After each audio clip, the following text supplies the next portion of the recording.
All right. All right, everyone.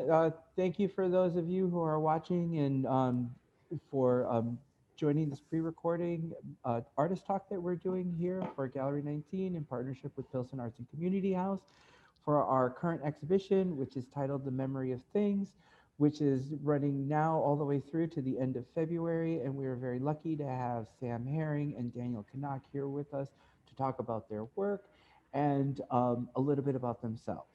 So um, let's go ahead and start again. Sam, can you tell us a little bit about your background and about your work? Sure.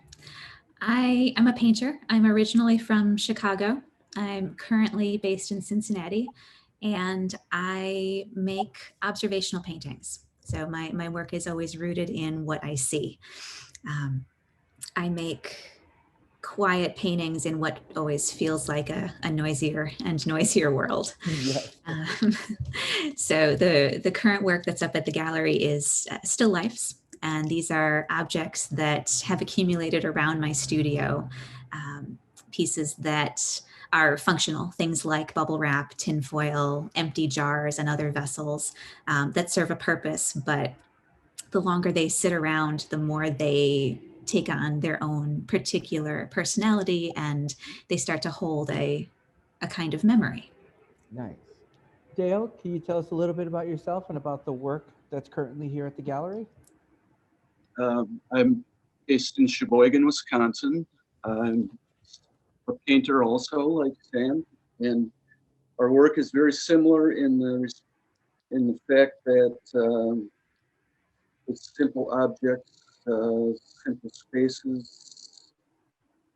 I collect a lot of things and tend to paint them on occasion. And most of the work that I've got, or all of the work that I've got in the gallery right now, are things I've collected over the years. Mhm. And I just go into my studio and look around and then grab something and paint it, basically. So what I did wanted to ask you though, Dale, where I know originally you started off as a commercial painter, correct? And how did you, right? And how did you transition into fine art? What made you decide to make that transition? Oh, well, I was an illustrator for a few years, Hmm. and then the desktop computer came along, and art directors were doing their own illustrations, and uh, that's when I decided I either got to get a job or do something. Well, anyway, what happened was I saw a little ad, like 3 lines in the newspaper for a mural painter. Hmm. And so I did that for 5 years, which really taught me a lot about working large and direct, uh, direct painting and things of that nature. And they closed the art department, and then I was on my own. That was in 2005. So Hmm. I've been basically painting on my, just painting and selling artwork as a fine artist since then. Nice. And I'm glad I'm, I, I've never been happier. I really enjoy what I do, Hmm. and it was fate, I guess. I mean, if there's such a thing. Yes.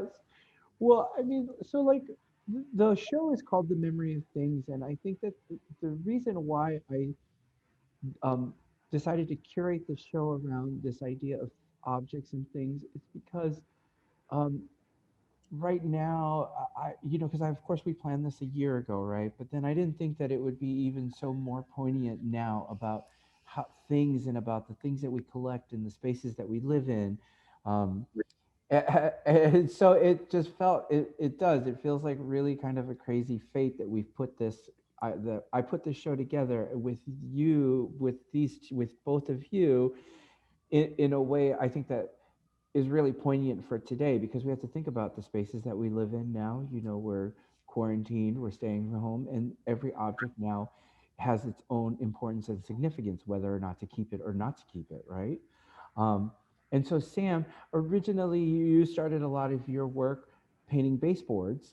you know, because I've shown your work a few years, and I would like for you to talk about how you decided to transition from doing the space to more objects. Sure. The first work that I showed with you was a series of interior pastel drawings, mapping the interior of my studio, sort of one section at a time. And each piece was a section of the wall and the baseboard and the floor.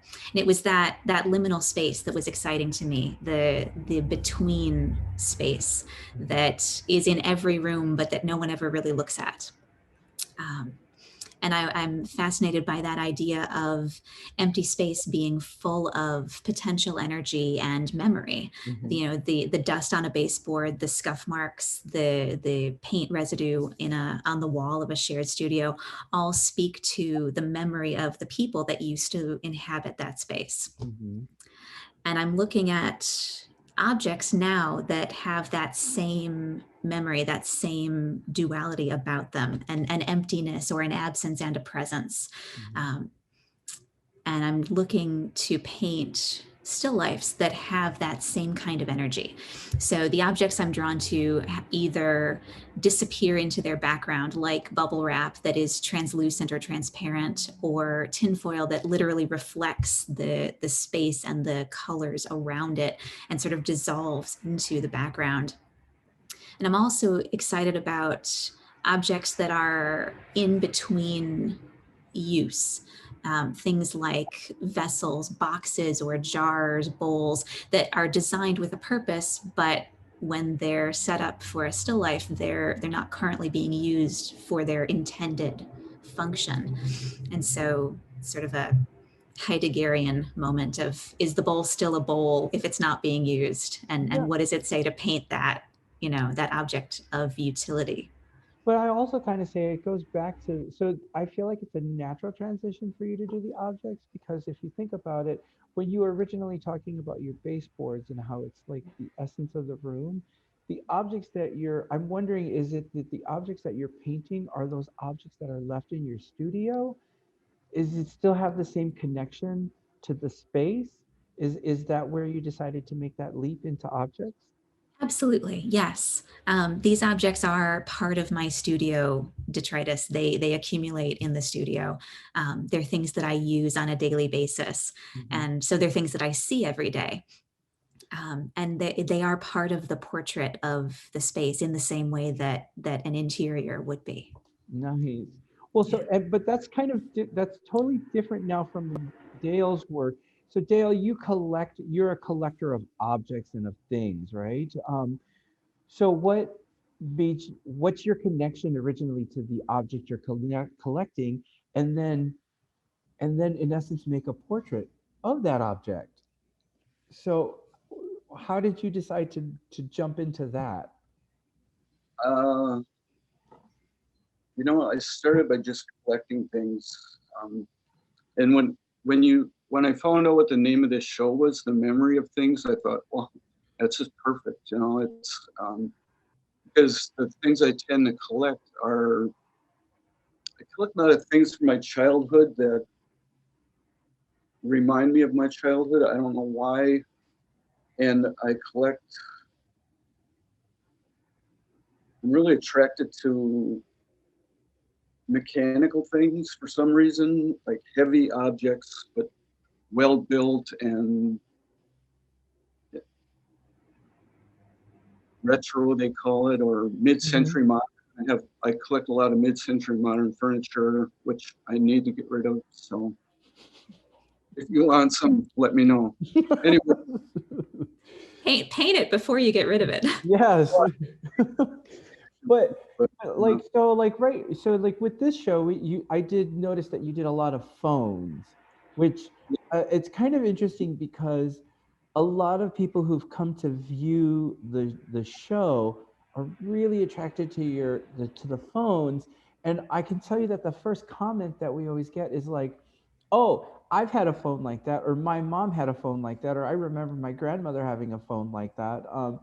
So the object is resonating with other people as well, and so I think that that's really interesting. But what I really like is the way that you've in essence, it kind of feels like an ode to the object, an homage to it. And so I wanted to know, is that kind of like, was that the plan when you started?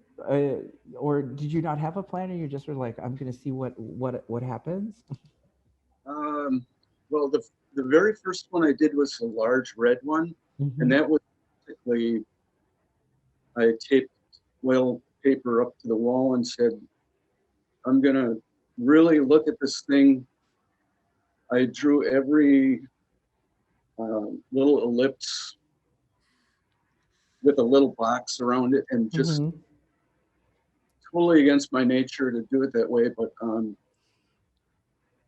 it got very technical, and then I just threw paint on it and started rolling and scraping, and after that,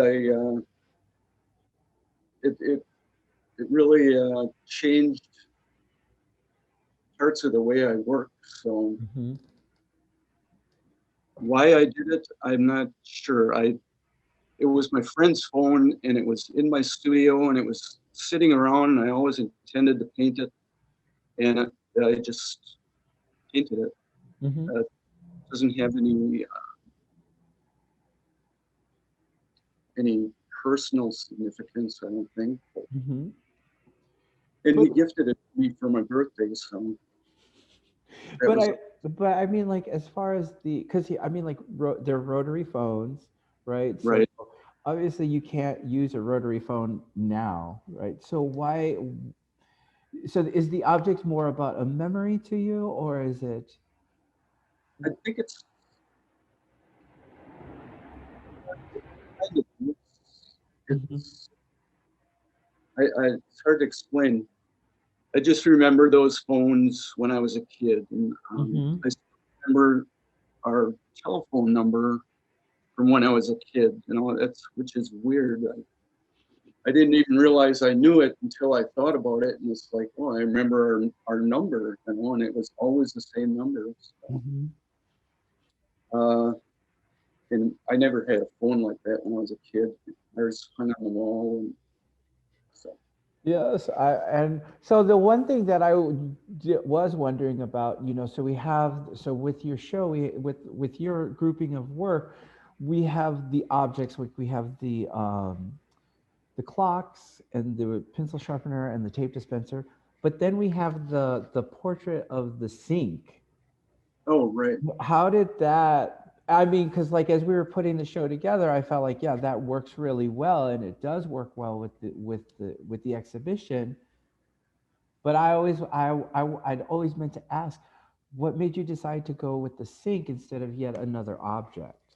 Well, that sink is it's the bathroom where I work at my studio, and I go in there pretty much every day, and that sink is filthy usually, and I just thought I need to paint this bathroom. I did the urinal also, but I sold that one a while back. So it's like Sam saying, these spaces that you Hmm. buy every day, and and they make you want to paint them, I guess. It's hard to explain. There's something about sinks, though.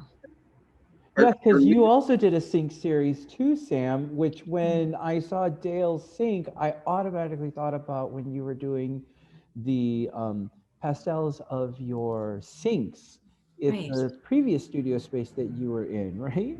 Right. Yeah. Sinks. There's something about that filthy slop sink that's covered in residue that just is crying out to be painted, you know? Yes.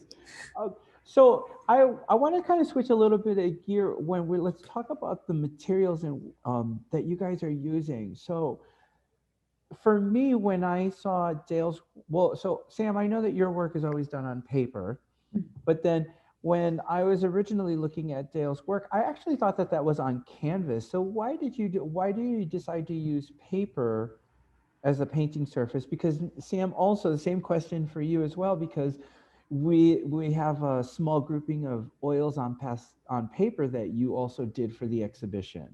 So I actually thought that it was really interesting that both of you are using the same materials, even though you don't know each other. And I didn't realize that that was what was happening. And then when it happened, I was like, this is actually perfect. So all of the whole show is a works on paper show as well, which I think is really kind of an interesting take on um, painting on paper. So I'd like for you guys to talk about why you're using that medium with, on paper. Sam, you go. Oh, all right. Well, yeah, I think I was excited about that too, especially seeing Dale's work. I've been a fan of Dale's work for years, so I'm particularly happy that we get to show together finally. And there's definitely a kindred spirit there with materials, I think. For me, there's always been something immediate about paper. There's the fact that it's ready to use without needing to be stretched, gessoed, with an oil ground, sanded. When you work on canvas, there's a 2 to 3 weeks before you ever get to start the actual painting, where you're preparing the surface, and that can be intimidating. But the paper is ready to go, and there's something really liberating about being able to tape a sheet of paper on your drawing board and just go to work. There's also something, for me, I don't know about Dale, but for me, there's something very liberating about being able to actually rip the painting up when it doesn't work and starting over, rather than having to sand it down and then reprime that surface. It's cathartic in a way. I shouldn't admit that, should I? No, I actually think that's really true, because you have, if you're not happy with something, right, and you can't, in essence, as an artist, destroy it, um, if you have to sand it down and paint over it again, the idea that it may still be there is something that you would Right. have to either tackle with as you're retrying to draw something new or paint something new on something. So I could get that. Yeah, Dale, absolutely. what about you? Why paper?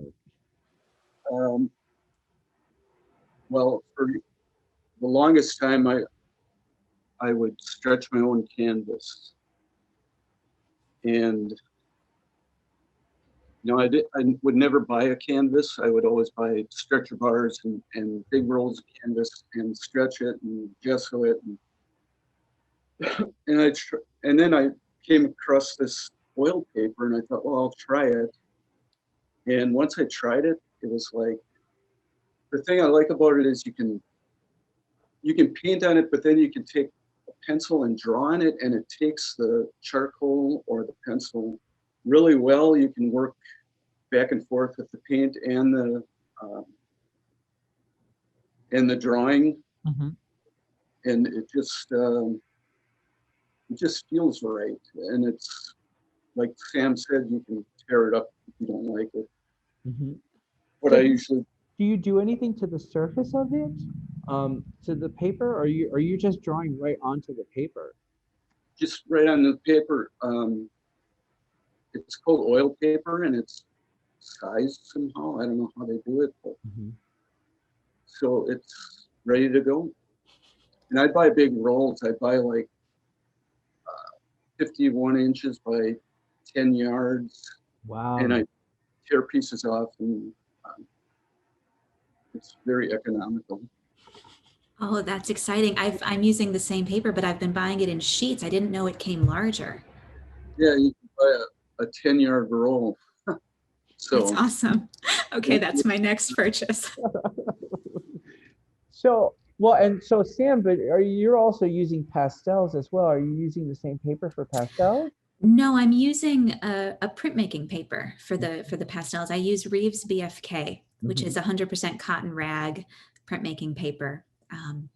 And it takes the chalk pastel really nicely. It's a really buttery, smooth surface that you can build a lot of layers on top of. Mm-hmm. And the paper is very strong, so it withstands a lot of erasing and redrawing and layering and erasing and redrawing and so on.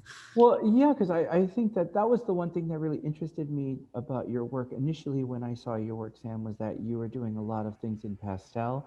And I had seen a lot of pastel work before, but not in the same way that you're tackling it, because you're tackling it as a painter. So you're using the surface in a way that I don't see, that I've not seen done before. um, and this is the success that you have with really manipulating that surface is really interesting. I want you to talk a little bit about, how did you decide on that technique? Was it based on your painting background, or was it just something that you were doing over the years and decided this is how I should treat pastels? It was a professor I had in college, actually. His name's Marian Krichka. He's a Chicago painter, an incredible artist. And the first time I was introduced to chalk pastels as something other than sidewalk chalk as a kid was in his drawing class. Mm-hmm. It was a figure drawing in color class, and he had us use new pastel, which is a hard chalk pastel. Mm-hmm. And he's a painter. He draws like a painter. And so watching him make a drawing in color using this stick of dust, it was magical. Mm-hmm.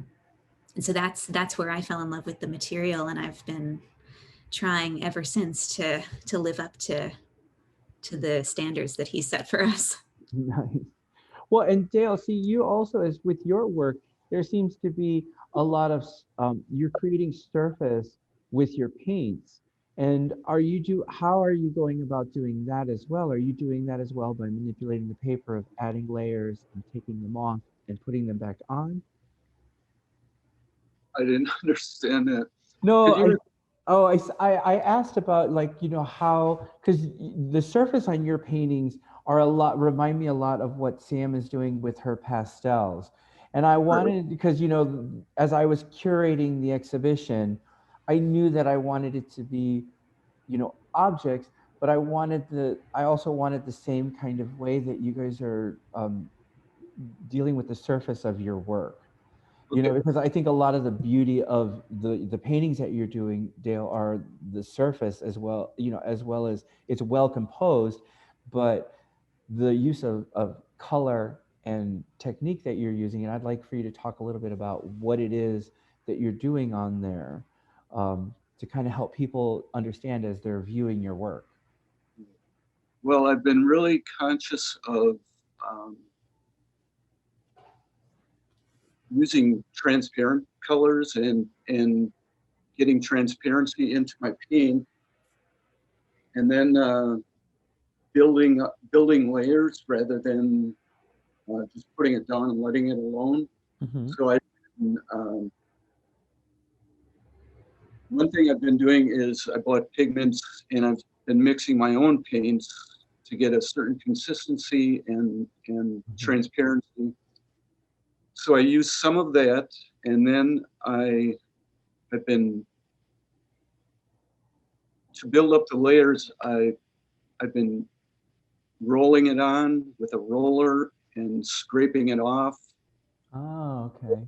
Or a lot of scraping off, but then taking a painting knife and reapplying it and getting some opacity to certain areas and leaving transparency in other areas.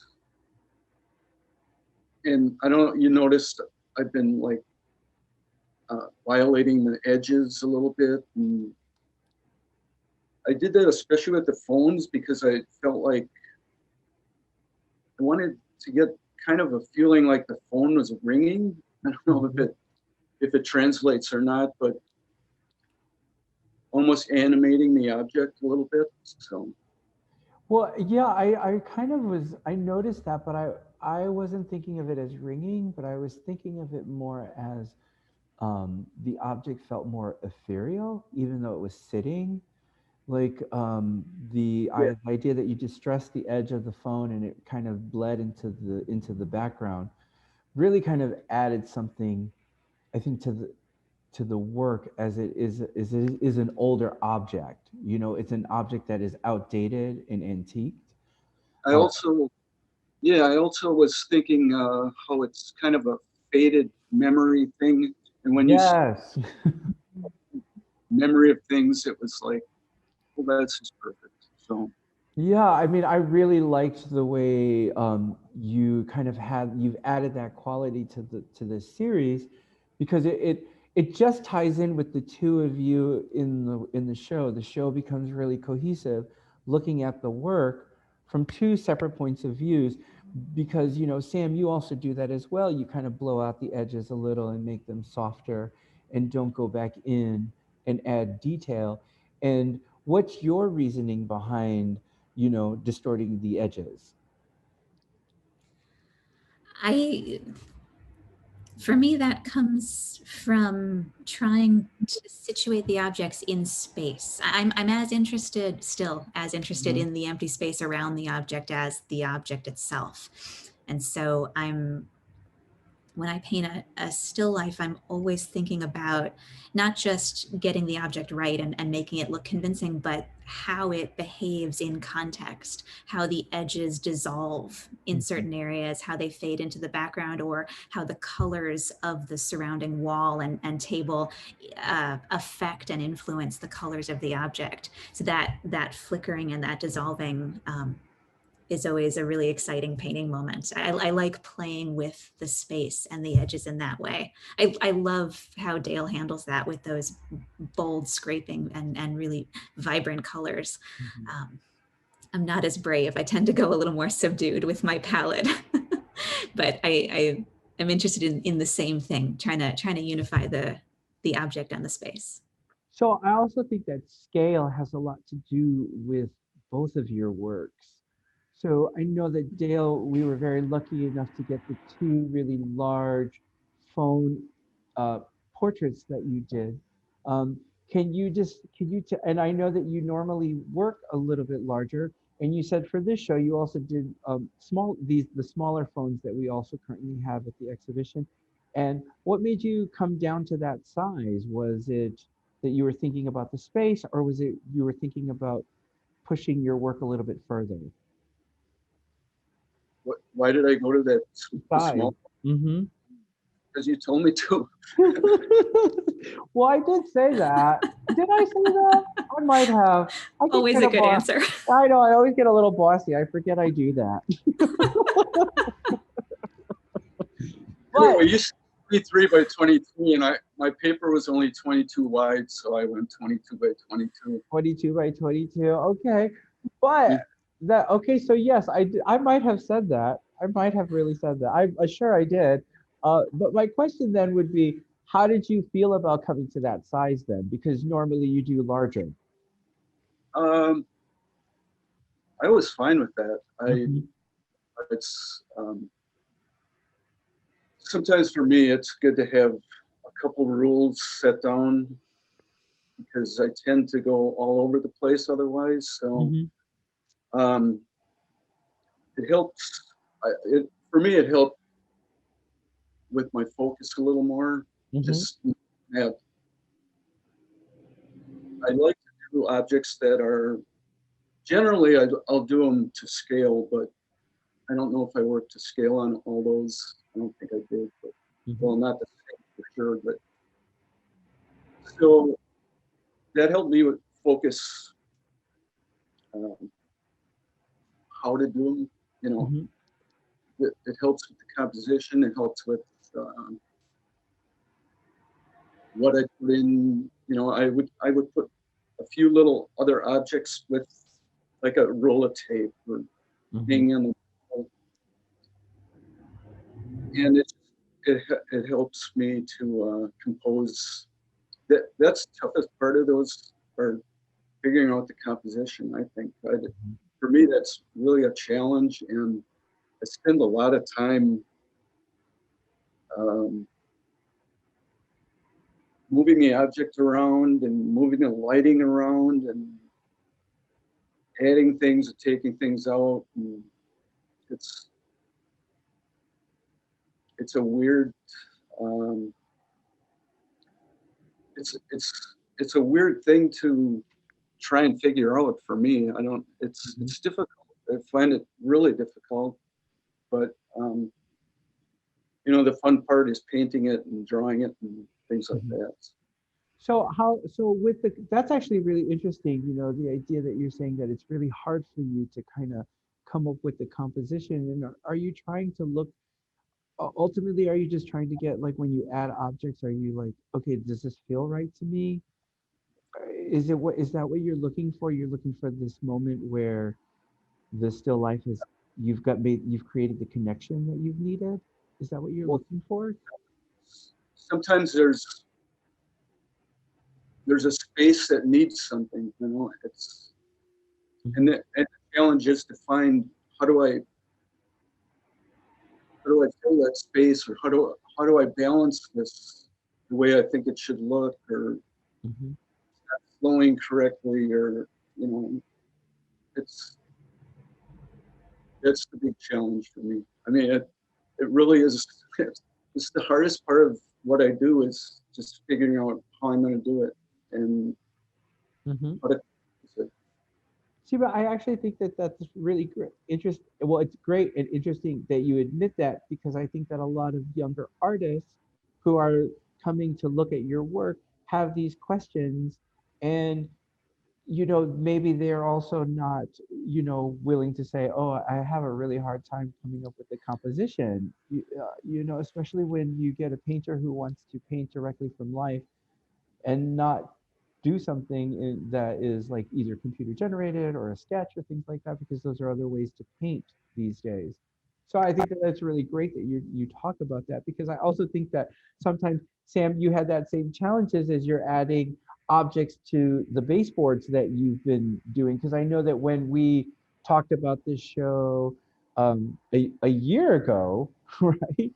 Um, we were just talking about adding the object, and you had just started to work with it, and you were really feeling not confident about it. So how did that help you get through that? You know, how did you decide? Well, one, I knew it was a big step for you to add objects, right? So then how did you decide to come up with those compositions as well? It's a good question. You know, I really I relate to what Dale was saying about that. I agree. I think composition is one of the hardest things about making a painting. You know, deciding deciding how to frame something, and you know where the focal point is going to be, how you're going to activate the space. For me, my challenge is always, how do I make this blank expansive wall that I think is the most exciting part actually look exciting to somebody else? You know, how do I shift the color and the temperature just enough to make that as interesting as the object or the colored paper or the tape, um, that could and does so easily capture your attention more than a white wall might. Right. um, so that's definitely a challenge. I too, I spend a lot of time looking in the studio, moving things around, changing the light, trying different combinations. Mhm. um, I spend more time preparing for the painting in that way than I actually do putting paint on the surface.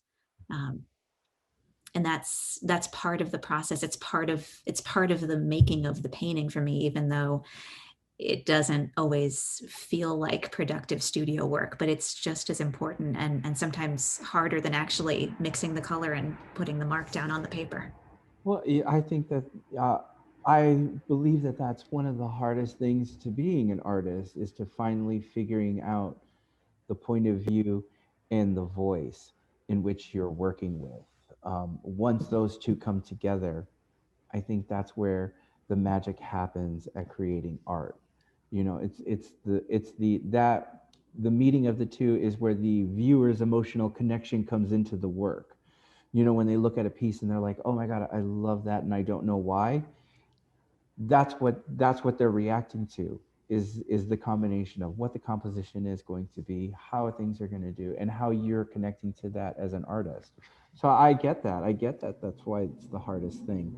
So, you know, we're almost done here. I did want to mention though that, you know, I know that we have not had a chance to have, you know, you here, both you and Dale here for an actual artist talk, but we will be doing a community event with Pilsen Arts and Community, where Sam will be coming in the spring, and Dale, and we're going to kind of work on when you guys are going to come in, when we can be outside. Uh, and you know, everyone is still socially distanced with masks, but then they'll be able to kind of like, I'm hoping that you guys can give us a demo, a little bit, talk about your work, you know, maybe do something on a really small scale or just a part of something, so that it's meant really for artists in the Pilsen and Chicagoland area, for them to come, for young artists to come and maybe get a little bit of a tutorial on what you guys are working on and how you work, to really help them along the way. So it's something that I'm really excited about doing. So for those of you who are viewing it, you are going to be just check out Pilsen Arts and Community House's social media along with Gallery19, and we will be announcing that once we know when the weather is better and we can see each other in person outside, and because we have a wonderful backyard space, that we're going to go ahead and do those things for the community. So I'm really excited that you guys will be coming for that. So that kind of concludes our talk. I wanted to ask maybe one last thing though, is what so I don't know, do you guys have questions for you and Dale? I mean, because I know that Sam, you really liked his work, and Dale, you also said that you really liked Sam's work, and you guys have known each other and not really known each other. You knew each other in the art world, but do you guys have questions about each other? Yeah, I have a question. I have a lot of questions for you, but I'll pick one. I'm curious to know more about your color palette and how you choose your mark making tools, because it does look like you use scrapers and things other than brushes. So could you talk a little bit about maybe the colors that you can't live without, and how you sort of make those color and mark decisions? Sure. One color I would be yellow ochre. You know, it's just a color I always go to for some reason.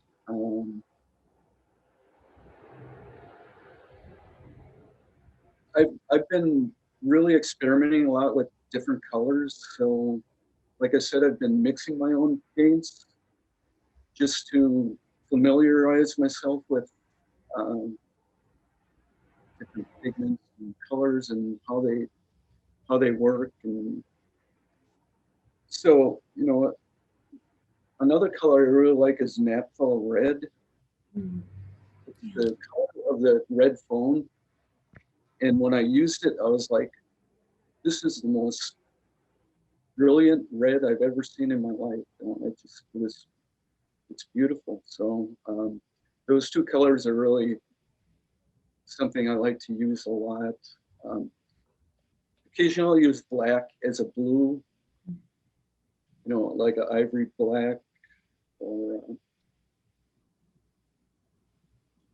but one other thing I really enjoy is just doing like the Anders Zorn thing, where you use four colors, you know, the black, yellow ochre,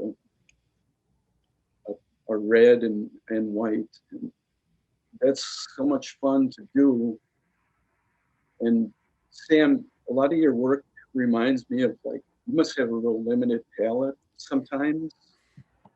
Yes, I do a lot with the Zorn palette too, actually. I love that. It's so versatile for how limited it is. It doesn't sound like you could get anything of value from so limited palette, but it's infinite. The way that ivory black goes so blue in context, it's amazing. How much you learn from doing that too. Yeah. Well, color. It's really cool. Yeah. So, did I answer your question? Yeah. Well, as far as using, like, I use the palette knife, the painting knives a lot, just to recreate the edges and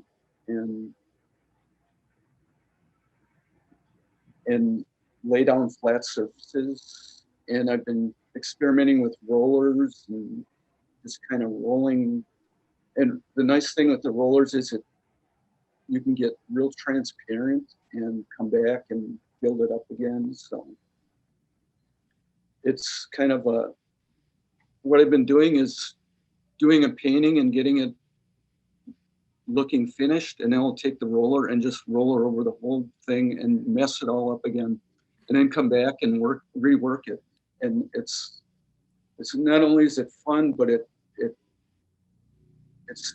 kind of stops me from getting too stagnant with my work. Mm-hmm. It keeps it a little more spontaneous looking. So check it out if you want it. I will, yeah. I love using palette knives, but I haven't tried rollers. That sounds like a lot of fun. It is. And squeegees and things like that. So I've just been trying to the other thing I use is these, they're for putting epoxy on automobiles. They're like scrapers. And I bought them at an auto supply store. But they're better than knives in some ways. They're real rubbery and you can kind of push things around. And so it's another, I don't know what they're called, but they're. So were you just at an auto supply store and then you'd like, let me try these? Like they would work really well as scrapers, or so, and they're meant to smooth out body putty on automobiles. So well, that's like painting. Yeah. That's so cool. Dale, did you have as soon as you can.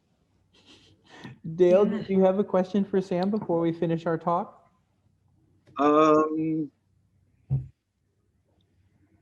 Yes. What's your next, what are you thinking? Do you have any plans for a new series, or do you ever do like fruit or vegetables or things like that? I'm just curious what entertains you when you're not actually working on a show or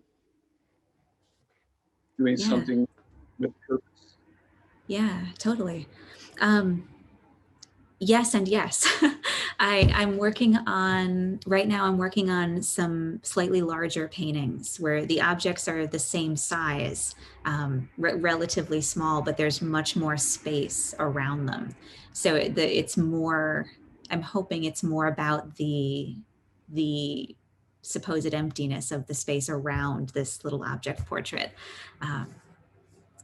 So I'm really excited about those. I'll have to send you some images. I'd actually love to get your feedback on some of them when they're at a showable state.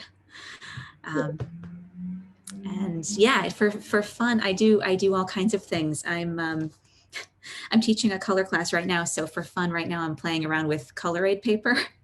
I have this sea of cut paper on my desk right now. That's pretty exciting.